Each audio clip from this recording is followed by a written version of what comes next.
Your manifestation is dying every time you check on it. Every glance at your bank account, every peek at your phone waiting for that text, every quiet moment where you wonder, is it working yet? You're performing a measurement on a quantum state. And measurement, as physics has proven, freezes reality in place.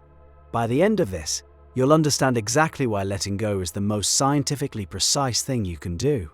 In 1977, physicists named something that had been lurking in quantum mechanics for decades. They called it the Zeno effect, after the Greek philosopher famous for his paradoxes about motion. The principle is deceptively simple. When you observe a quantum system frequently enough, you prevent it from evolving. A particle that would naturally decay, transition, or change states gets locked into its current state by the act of repeated measurement. Watch it constantly, and it stays exactly where it is, forever. The physics community confirmed this in laboratory after laboratory. Unstable particles that should have decayed within microseconds were held stable, frozen, by nothing more than frequent observation. The measurement itself wasn't adding energy or creating a barrier. It was resetting the system's probability wave each time, collapsing it back to its starting point before it could build momentum toward the new state. Think about what that means for a moment. Every probability wave needs time to build amplitude, time to gather strength toward a new configuration. Each measurement snaps it back to zero and forces it to start over. The wave never reaches the threshold required for transition because you keep interrupting the buildup. The watched pot doesn't just feel like it takes longer to boil. At the quantum level, the watched pot literally stays cold. Now bring this into your inner world. You've set an intention, you've done the mental work, you've felt the wish fulfilled, you've lived in the end, you've constructed the inner state that Neville described as the sabbath. The seed is planted, the probability wave of your new reality has begun building amplitude. And then, 45 minutes later, you check. You look at external reality for confirmation. You measure the system, reset, back to zero. You check again the next morning. You scan your circumstances for evidence.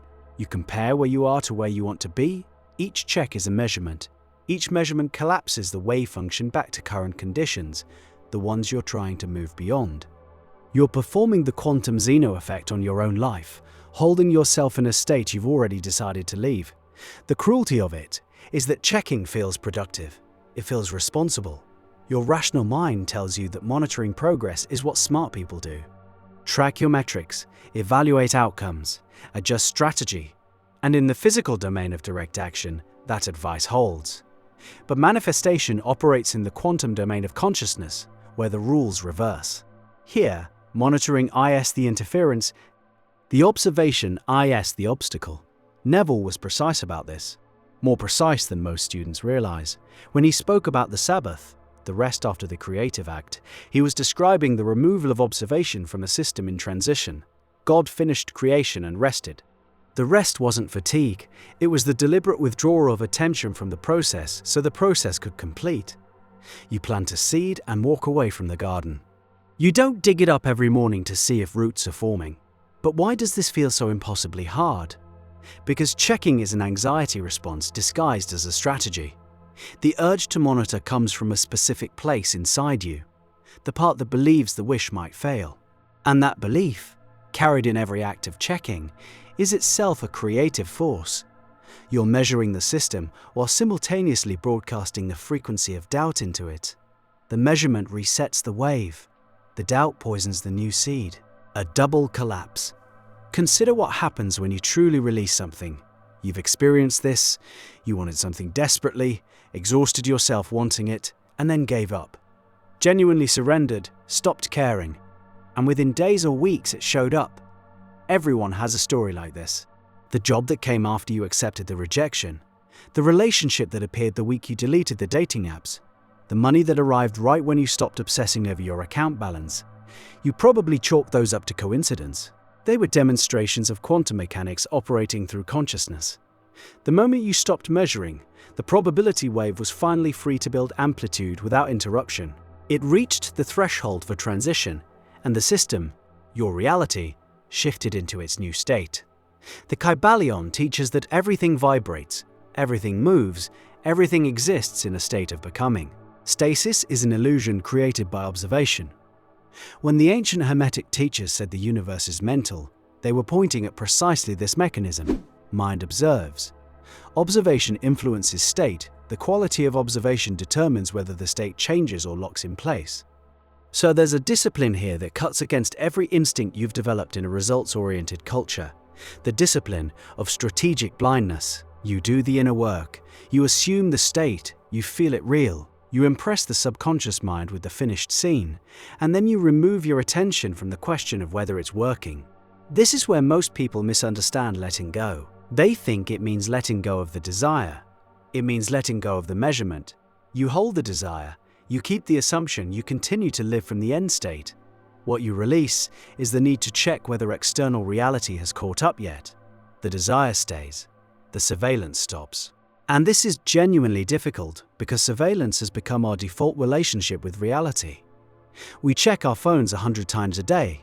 We refresh our email. We step on the scale every morning. We've built an entire civilization around continuous measurement, continuous feedback, continuous monitoring.